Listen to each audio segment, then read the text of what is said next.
High বন্ধুরা, Dipa food and ব্লগে আবার একটা নতুন ভিডিও তোমাকে জানাই সবাইকে স্বাগত। এই বন্ধুরা দেখো, আমি তো কালকে বাপের বাড়ি এসেছি। তো কালকে তো ভোজ হলো, তো আজকে দেখো বাসি ভোজের জন্য এই যে একটা আমি দেশি মুরগি যে দেখো ধরে নিয়েছি, একদম টাটকা, দেখছো না কি সুন্দর।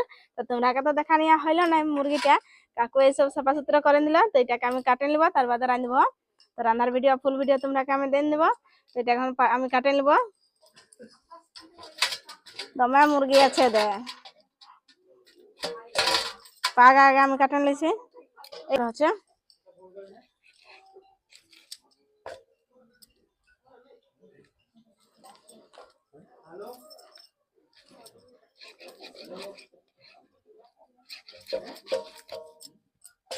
দেখো, সেটাকে এখন আমি পিস পিস করে নিব।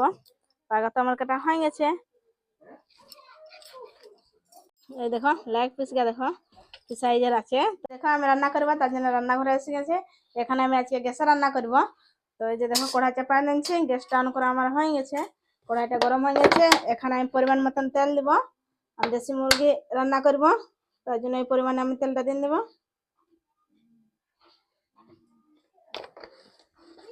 তেলটা আমার গরম হয়ে গেছে, এখানে আমি জিরা ফোড়নে দিয়ে দেবো।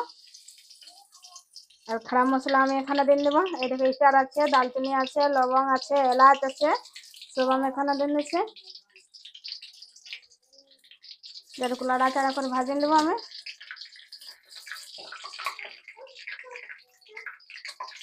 সব ভাজা গেছে, এখন এখানে আমি দিয়ে নেবো তেজপাতা।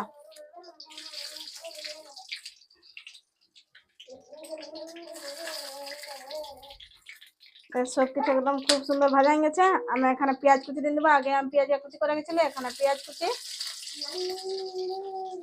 লঙ্কা কুচি, আমি কাঁচা লঙ্কা এখানে ব্যবহার করছি।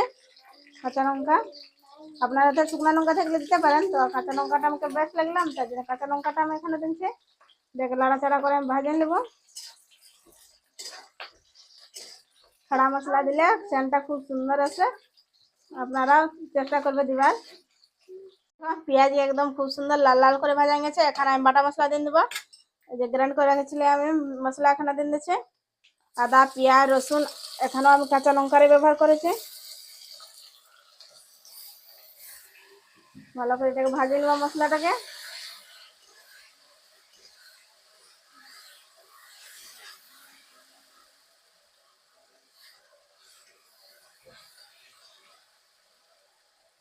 মশলা ভাজা গেছে, এখন আমি গুঁড়া মশলা দিয়ে দেবো। তার জন্য হলদি আছে, জিরা আছে, ধনিয়া আছে, মিক্স মশলা, চিকেন মশলা আছে, মির্চা আছে, আমি এখানে সব দিয়ে দেবো। গুঁড়া মশলা দিয়ে এটাকে নাড়াচাড়া করে ভাজে নেবো। এখানে আমি অল্প জল দিয়ে দেবো। জল দিয়ে ভালো করে মশলাটাকে একদম কষিয়ে নেবো। দেখো জল না দিলে নিচে লটকে, তার জন্য আমি এখানে অল্প জল দিয়ে দেবো। এরকম মশলা কষা একদম আমার হয়ে গেছে। মশলাটা দেখতে, এই যে দেখো কি সুন্দর তেল ছাড়ছে, তেল ছাড়লে জানবে যে মশলাটা ভাজা গেছে। তার বাদে মাংসটা দিয়ে দিবে। তো এখানে মাংসটা এখানে দিয়ে দেবো।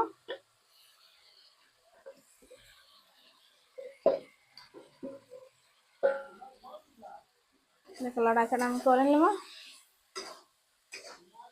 এটা আমি কোনো ঢাকনা দেবো না, ছোট মুরগি না, দেশি মুরগি, তার জন্য আমি ঢাকনা দেবো না। এভাবে কম আছে আমি এটাকে ভাজে নেবো। এখন আমি নুন দিয়ে নেবো পরিমাণ মতন।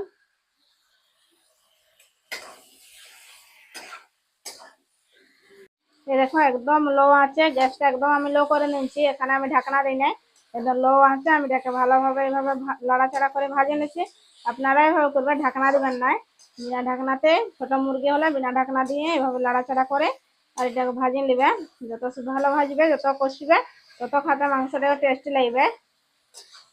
এখানে কি সুন্দর দেখাচ্ছে, দেখো কালারটা দেখো কি সুন্দর এসছে মাংসটা।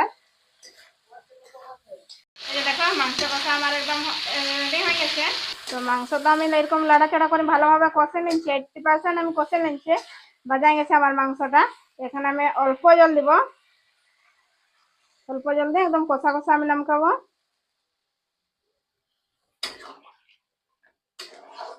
অল্প আমি জল দিয়ে নিচ্ছি। এটাকে ফুটলে উপর থেকে গরম মশলা দিয়ে আমি এটাকে নামকাই নেব। দেখো রান্না আমার কমপ্লিট আছে, মুরগির রান্না কমপ্লিট হয়। এরপর থেকে আমি এখন বাটা গরম মশলা এখানে দিয়ে দেবো। আমি শিলনোড়ায় বাটি রেখেছিলে, বাটা একদম গরম মশলা দিয়ে এটাকে একটু লড়াচড়া আমি করে নিছি। তারপরে উপর থেকে ধনিয়া পাত দিই আর আমি এটাকে নামকাই নিব। এই দেখো আমার একদম কষা কষা হয়ে গেছে। এই দেখো রান্না আমার কমপ্লিট। এখন আমি উপর থেকে ধনিয়া পাত দিয়ে দিব। ধনিয়া পাতকে আমি আগে ধুই আর একদম কুচি কুচি করে কাটি রাখিছিলে।